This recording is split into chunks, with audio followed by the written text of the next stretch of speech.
Hello mga kadiskarte, sa bidyong ito, ipakita ko sa inyo ang simpleng idea sa pagtatanim ng pitsay. Ang idea na ito ay pwede mong gawin kahit busy ka o kahit wala kang malaking lupain. Kapag natutunan mo ito, pwede ka pang kumita ng dagdag extra income at malaking tipid na rin ito dahil hindi ka nabibili sa merkado.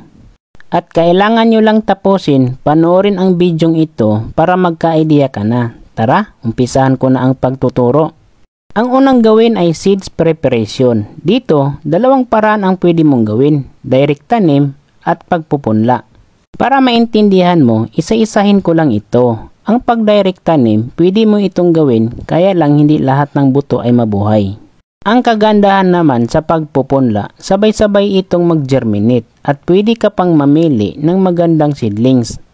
At para masimulan ang pagpupunla, kailangan mo ng kahit maliit na punlaan tulad ng box at kahit planggana pwede.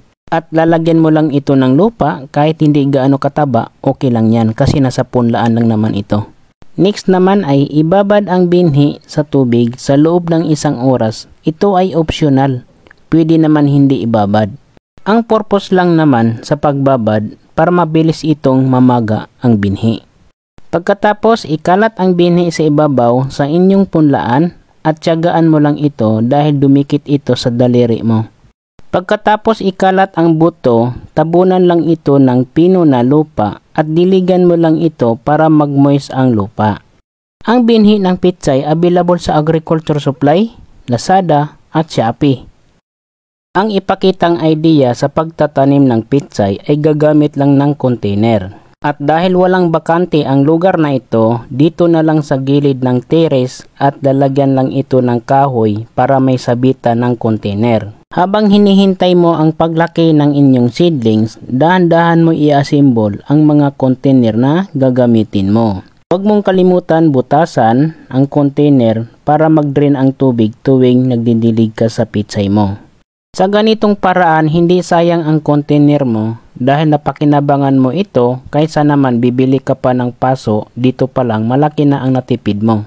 Kung napapansin mo, madali lang itong gawin at idikit mo lang ito sa kahoy.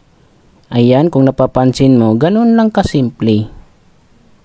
Ayan. So, tiyagaan mo lang kung paano siya gawin at paano siya idikit. Pagkatapos niyan, lalagyan mo ito ng pino na lupa or magandang lupa.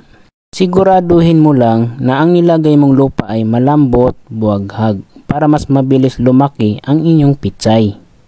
Kung wala kayong magandang lupa na tulad niyan, ay pwede kayo bumili sa garden shop, sa Shopee at Lazada. Ang magandang klaseng lupa na pwede nyo gagamitin tulad ng garden mix soil, loam soil, potting mix. After 7 to 10 days, ganito na siya kalaki at pwede na siya i-transplant sa permanenteng taniman. Ang paglipat, dahan-dahan mo lang itong bunutin na hindi maputol ang ugat at dahan-dahan lang din idiin kapag tinanim mo ito. Sa bawat container, lagyan mo lang ito ng tag-isang seedling at depende sa container na gamit mo. Tulad niyan, medyo maliit ang container, tama-tama lang 1 seedling lang pwede. Ang paglagay ng lupa sa container ay tama-tama lang na hindi masyado puno para hindi sayang ang lupa tuwing nagdidilig kayo kasi malaglag lang. Pagkatapos, dahan-dahan diligan na hindi matumba. Siguraduhin din ito na mabasa ang lupa sa ilalim nito. Sa gayon pa man, mabilis itong mabuhay ang seedlings. Ang pagdilig sa pitsay, pwede ninyo gawin every 2 to 3 days. Depende ito sa lupa. May mga lupa na matagal matuyo.